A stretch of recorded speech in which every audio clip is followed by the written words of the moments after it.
इसका स्वरूप क्या है, क्योंकि बिना इसके स्वरूप को जाने इससे छूटने का कोई उपाय नहीं हो सकता। जिससे छूटना हो उसे ठीक से जान ही लेना पड़ेगा। अज्ञान में ही बंधन निर्मित होते हैं, तो अगर खोलना हो बंधनों को तो ज्ञान से ही उनकी गांठ खुल सकती है।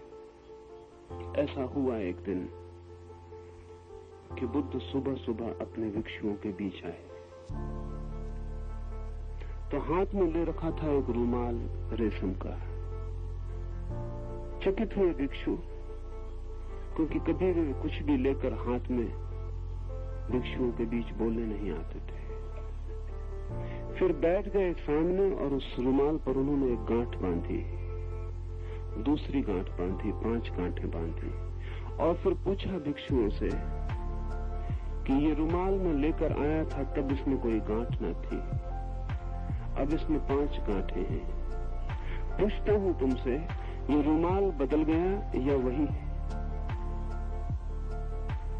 निश्चित ही कठिनाई हुई होगी, क्योंकि ये कहना भी गलत है कि रुमाल बदल गया, क्योंकि रुमाल बिल्कुल वही है। गांठ लगने से रुमाल के स्वभाव में रत्ती भर भी अंतर नहीं पड़ा। जितना था, जैसा था, वैसा ही है रुमाल अब भी। लेकिन ये कहना भी उचित नहीं है कि रुमाल बिल्कुल नहीं बदला, क्योंकि तब रुमाल खुला था, अब गांठों से घिरा है। इतनी बदलाहट जरूर हो गई। तो एक भिक्षु ने खड़े होकर कहा, बड़ा कठिन सवाल पूछते। रुमाल लगभग बदल गया है। इसे थोड़ा समझ लें, क्योंकि ये शब्द जल्दी ही इस सूत्र में आएगा और तब समझना जरूरी हो जाएगा। लगभग बदल गया है, बदला भी नहीं है और बदल भी गया है। बदला नहीं है अगर हम इसके स्वरूप को देखें, और बदल गया है अगर हम इसके शरीर को देखें। नहीं बदला है अगर इसकी आत्मा हम समझें, बदल गया है अगर इसकी देह को हम देखें। नहीं बदला है भीतर से, लेकिन बाहर से गांठ लग गई है और बदलाहट हो गई। आकार बदल गया है, आकृति बदल गई है। नहीं बदला है अगर इसके परम स्वभाव को हम समझें, लेकिन बदल गया है अगर इसके व्यवहार को हम देखें। क्योंकि जो रुमाल खुला था वो काम में आ सकता था, जिस रुमाल में 5 गांठें लग गई वो काम में भी नहीं आ सकता। वो रुमाल भी नहीं कहा जा सकता, क्योंकि रुमाल तो किसी उपयोगिता का नाम था। ध्यान रहे, हम जब किसी चीज को कोई शब्द देते हैं तो वो उपयोगिता का नाम होता है। मजबूरी है, कठिनाई होगी भाषा में, इसलिए जब उपयोगिता नहीं होती तब भी हम वही नाम देते हैं। जैसे समझे, पंखा आप करते हैं गर्मी में तो आप कहते हैं पंखा, लेकिन जब पंखा रखा हो तब उसको पंखा नहीं कहना चाहिए। पंखा का मतलब हुआ जिससे हवा की जा रही, जो पंख का काम कर रहा है। लेकिन जब रखा है तब तो हवा नहीं की जा रही, तो उससे पंखा नहीं कहना चाहिए। पैर वो हैं जिनसे आप चलते हैं, लेकिन जब आप नहीं चलते हैं तब उन्हें पैर कहना नहीं चाहिए। फंक्शनल, उनका क्रिया का नाम होना चाहिए। लेकिन कठिन हो जाएगी भाषा, चलते पैर के लिए अलग नाम, बैठते पैर के लिए अलग नाम, तो बहुत मुश्किल होगा। इसलिए काम चलाते हैं। तो पंखे के 2 अर्थ होते हैं। पंखा वो जिससे हवा की जाती या जिससे हवा की जा सकती, दोनों अर्थों में हम प्रयोग करते हैं। जिससे हवा हो सकती, जिसमें संभावना छिपी। रुमाल का कोई उपयोग है, उसमें कुछ बांधा जा सकता है, लेकिन जो रुमाल खुद ही बंधा हो उसमें अब कुछ नहीं बांधा जा सकता। तो बुद्ध ने कहा, एक और सवाल मुझे पूछना, और वो ये कि मैं इस रुमाल को खोलना चाहता हूं तो क्या करूं? और ऐसा कह के बुद्ध ने रुमाल के दोनों छोर पकड़ के जोर से खींचना शुरू कर दिया। गांठें और छोटी हो गई और बारीक होकर कस गई, एक भिक्षु ने चिल्लाकर कहा, क्षमा करें, जो आप कर रहे हैं उससे तो रुमाल और बंध जाएगा और खोलना कठिन हो जाएगा। तो बुद्ध ने कहा, एक बात जाहिर हो गई कि कुछ भी करने से रुमाल नहीं खुल जाएगा। मैं कुछ कर रहा हूं, लेकिन तुम कहते हो इस करने से रुमाल और बंधता जा रहा है, तो क्या करने से रुमाल खुलेगा? तब एक भिक्षु ने कहा, पहले जानना होगा कि गठान कैसे बंधी है, क्योंकि जब तक गांठ के स्वरूप को न समझा जा सके तब तक उसे खोला नहीं जा सकता। तो पहले देखना होगा कि गांठ बंधी कैसे है। जो बंधने का ढंग है उसके विपरीत ही खुलने का ढंग होता है। और जब तक हमें पता न हो कि बंधने का ढंग क्या है, तब तक न कुछ करना बेहतर है बजाय कुछ करने के, क्योंकि करने से जाल और उलझ सकता है, गांठ और मुश्किल हो सकती है, सुलझाना और कठिन हो सकता है। हमारी चेतना पर भी गांठें हैं और स्थिति यही है कि हम बिल्कुल बदले नहीं और बदल गए। हमारा स्वभाव ठीक वैसा ही है जैसा परम ब्रह्म का, लेकिन हम तो कुछ गांठें हैं और वो गांठें जब तक न खुल जाएं, तब तक हम उस परम स्वभाव का अनुभव नहीं कर सकते जो ग्रंथि रहित है। महावीर के लिए एक नाम दिया है जैनों ने, बड़ा प्रीतिकर, वो नाम है निर्ग्रंथ। बुद्ध तो जब भी महावीर के लिए कुछ कहते हैं तो हमेशा निगंथ नाथ पुत्र, नाथ परिवार में पैदा हुआ वो लड़का जो निर्ग्रंथ हो गया, नाथ जाति में पैदा हुआ पुत्र जो निर्ग्रंथ हो गया, जिसकी गांठें कट गई, जिसकी गांठें खुल गई। ये निर्ग्रंथ शब्द बड़ा कीमती है। ब्रह्म है निर्ग्रंथ, ग्रंथियों से रहित, और हम हैं सग्रंथ, ग्रंथियों से सहित। इतना ही अंतर है। पर गांठ कैसे लगी है और क्या है, इसके स्वरूप को समझ लेना जरूरी है। इसके स्वरूप के संबंध में ही ये सूत्र को हम समझें। इसमें कुछ बड़ी कीमती बातें हैं। अपनी आत्मा में ही सब वस्तुओं का आभास केवल आरोपित है।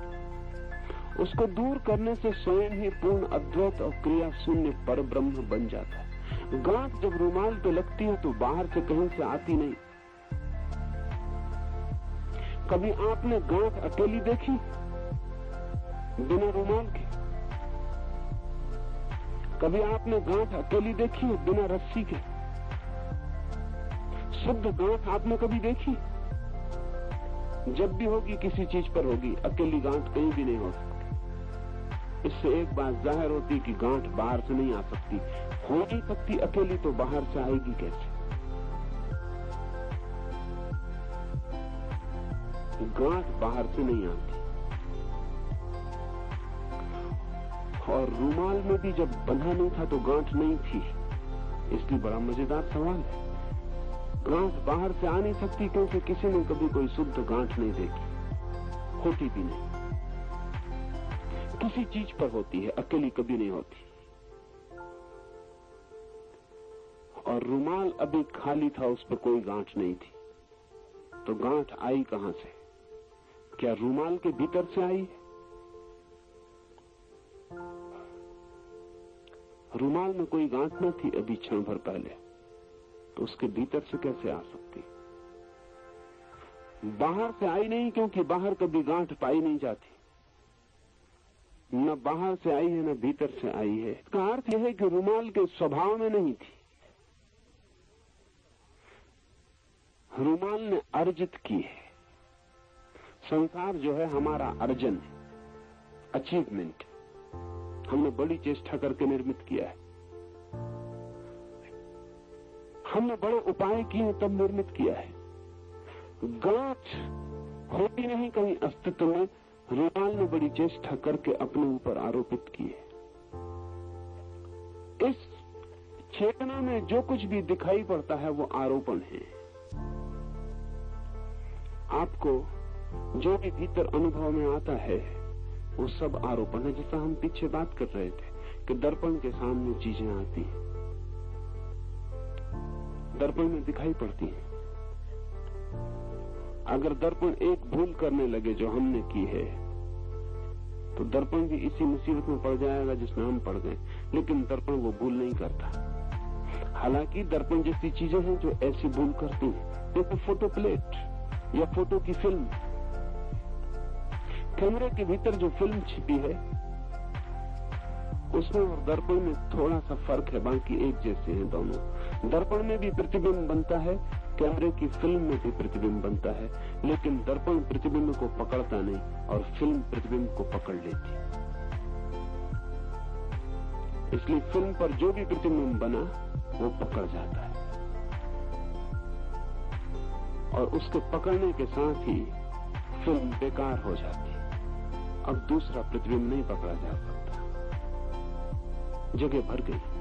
आईना कभी भरता नहीं। कितने ही प्रतिबिंब बनते हैं, आईना खाली बना रहता है।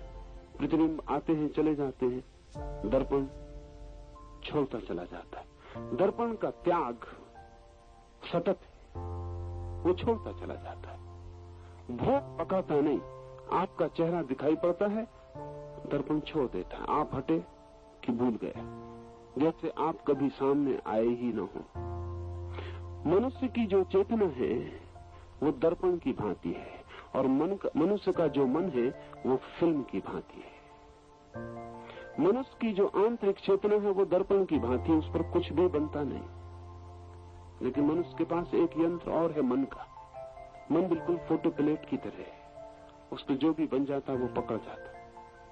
सच तो ये है कि मन पर अगर न पकड़े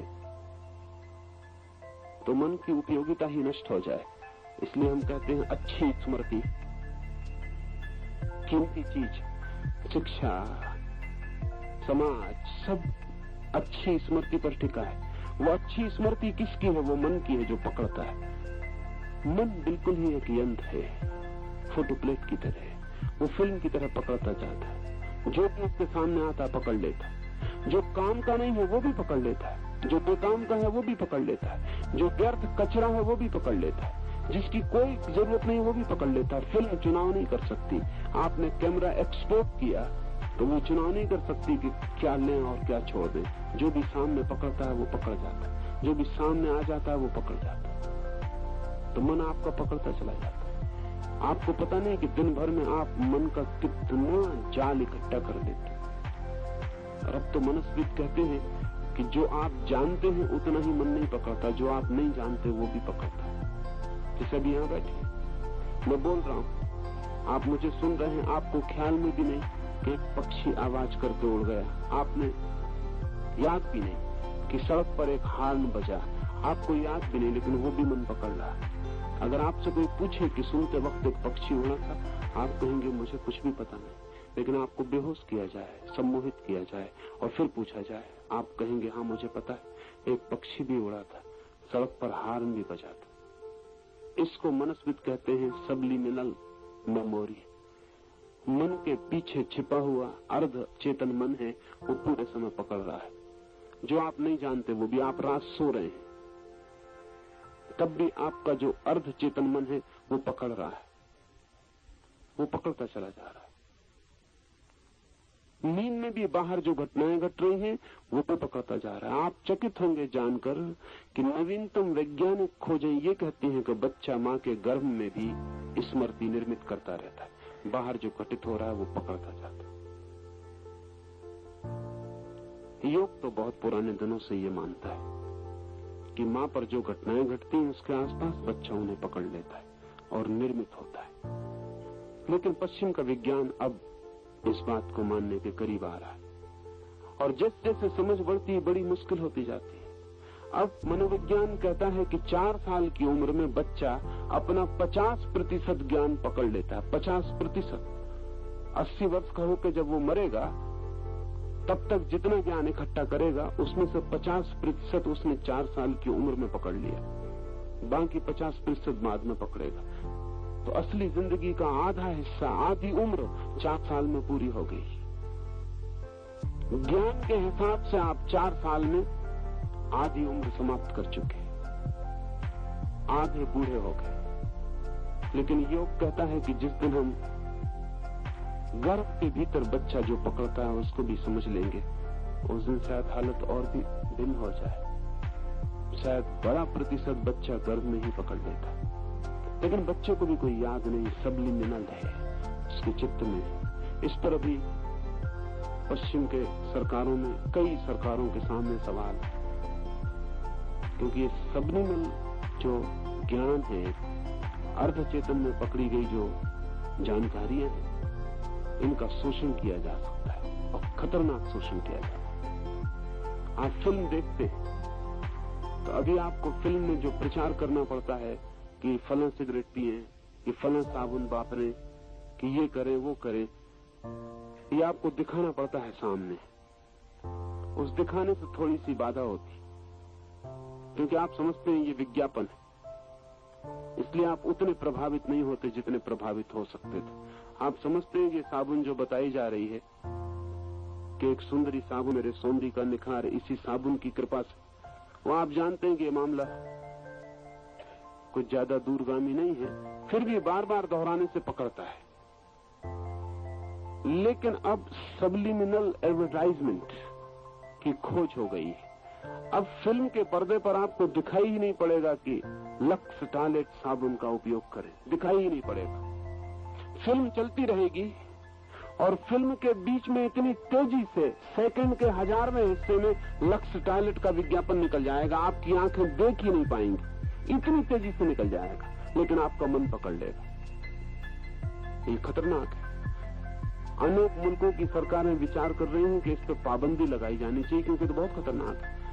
आपको पता ही नहीं है, आप पढ़ भी नहीं पाए, आपको समझ में भी नहीं आया कि बीच में कोई बात घट गई। आप तो फिल्म देख रहे थे, 2 फिल्मों के बीच में, 2 चित्रों के बीच में बहुत झटके से एक विज्ञापन निकल गया। बहुत जांच पड़ताल से पता चला है कि 1000 में 1 आदमी को अंदाजा लगेगा कि कुछ गड़बड़ हुई। 1000 में कुछ बीच में हुआ, लेकिन वो भी पक्का नहीं पकड़ पाएगा। 999 को तो पता ही नहीं चलेगा, वो अपनी कुर्सी पे बैठे रहेंगे, लेकिन वो अर्धचेतन मन पकड़ लेगा। ये खतरनाक है। इसका मतलब है कि एक आदमी इलेक्शन में खड़ा हो और मुझे ही वोट दीजिए, ये बीच में चलता रहे और आप उसको वोट दे आएंगे और आपको कभी ख्याल में भी नहीं आएगा कि आप वोट क्यों दे आए। ये खतरनाक है। इसका तो कोई भी दुरुपयोग हो सकता है। तानाशाही सरकारें इसका बड़ा उपयोग कर सकती हैं, क्योंकि आप बिल्कुल ही शिकार हो सकते। लेकिन मन पूरे वक्त पकड़ ही रहा है, सब पकड़ रहा है। लाखों सूचनाएं प्रतिक्षण पकड़ी जा रही, वो सब इकट्ठी हो रही। मन फोटोग्राफिक प्लेट की तरह है या टेप रिकॉर्ड के टेप की तरह है, वो सब चीजें इकट्ठी करता जा रहा है। और एक आदमी के मन में कोई 7 करोड़ सेल है और एक सेल करोड़ों सूचनाएं इकट्ठी कर सकता है। इस पृथ्वी पर जितने पुस्तकालय हैं, अगर जिंदगी लंबी मिले तो एक आदमी सबको कंठस्थ कर सकता है। जिंदगी लंबी का सवाल, मन की दिक्कत नहीं। मन के पास फिल्म काफी लंबी, लेकिन जिंदगी छोटी पड़ जाती। अगर एक आदमी को 1,00,000-2 लाख साल की उम्र मिले तो यही एक छोटी सी खोपड़ी के भीतर दुनिया के सारे पुस्तकालय समाहित किए जा सकते। तो मन तो इकट्ठा करता है, संग्राहक है। मन से बड़ा परिग्रह करने वाला कोई भी नहीं। सब तिजोरियां छोटी हैं और सब धनी दरिद्र है। मन जितना संग्रह कर सकता है उसका कोई मुकाबला नहीं। इस मन के पीछे छिपी चेतना है। वो चेतना दर्पण की तरह निर्मल, वो कुछ भी नहीं पकड़ती। जो भी सामने आता है देख लेती है, हट जाता है, समाप्त हो जाता है। दर्पण फिर निर्मल का निर्मल, चाहे उसमें चांद झलके और चाहे एक कांटा दिखाई पड़े, चाहे एक फूल, चाहे सुंदर चेहरा, चाहे एक कुरूप घटना, जो भी सामने आता है, वो जब आता है सामने उतने क्षण ही चेतना के सामने होता है, हटते ही खो जाता है। मन यंत्र है, आप नहीं है मन, आप चैतन्य है। लेकिन हम सब ने अपने को मन मान रखा है उस दर्पण का हमें कोई भी पता नहीं जो सदा निर्मल और निर्दोष है। ये सूत्र कहता है अपनी आत्मा में ही सब वस्तुओं का आभास केवल आरोपित, उसको दूर करने से ही स्वयं ही पूर्ण अद्वैत और क्रिया शून्य ब्रह्म व्यक्ति बन जाता है। कुछ करना नहीं, कुछ करना नहीं है। आप ब्रह्म हैं, ये वेदांत की घोषणा है। आपको ब्रह्म बनना नहीं, आप ब्रह्म हैं ही। सत्य को पाने कहीं जाना नहीं, वो आपके पास सदा से उपलब्ध है। फिर गड़बड़ क्या हो गई? वो जो भीतर चैतन्य है और उसके बाहर जो मन है, उस मन में जो कुछ भी इकट्ठा हो जाता है वो इकट्ठा हुआ भी चैतन्य में झलकता रहता है। इसे हम ऐसा समझ लें कि चांद निकलता है और झील पे झलकता है, फिर चांद डूब जाता है और झील से भी डूब जाता है, क्योंकि झील में केवल तब तक दिखाई पड़ता है जब तक हो, जब नहीं होता तो खो जाता। हम एक नकली चांद आकाश में लटका दें, वो वहां से हटे ना, तो झील में सदा उसका प्रतिबिंब बनता रहेगा, कभी मिटेगा नहीं, क्योंकि ऊपर से जब तक चांद न हटे झील से प्रतिबिंब नहीं मिटेगा। इसे थोड़ा समझ लें, बारीक है और पूरे मनुष्य के भीतरी यंत्र की समझ जरूरी है।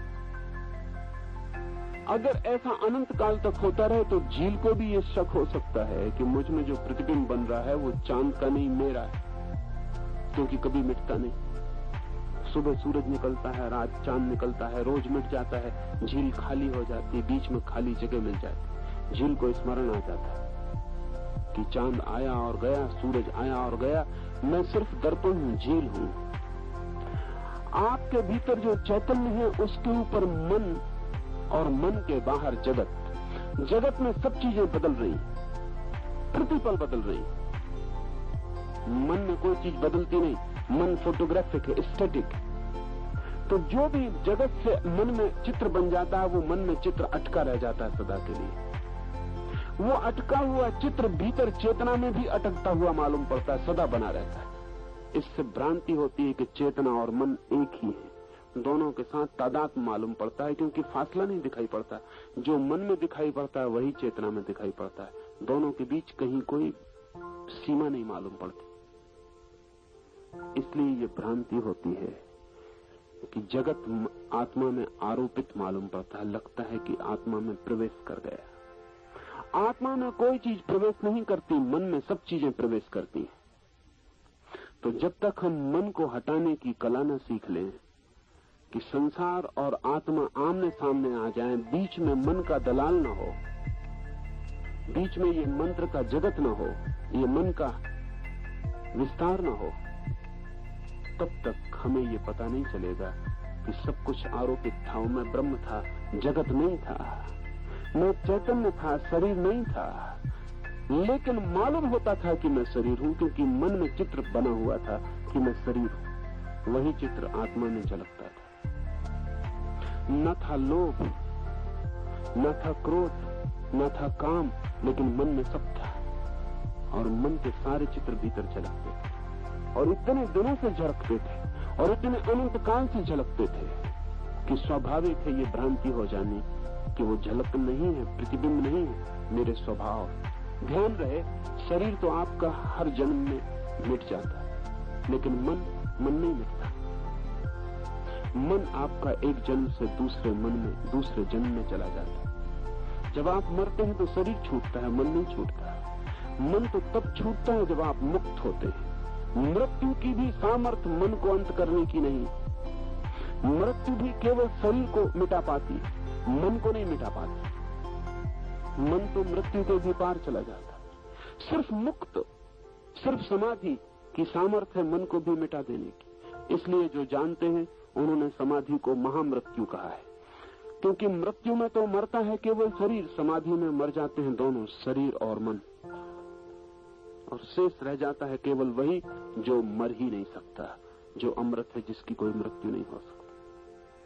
तो मन तो अनंत अनंत काल तक निर्मित होता हुआ, इकट्ठा होता हुआ बढ़ता चला जाता है। और हर बार हमेशा शरीर हो तो शरीर छूट जाए,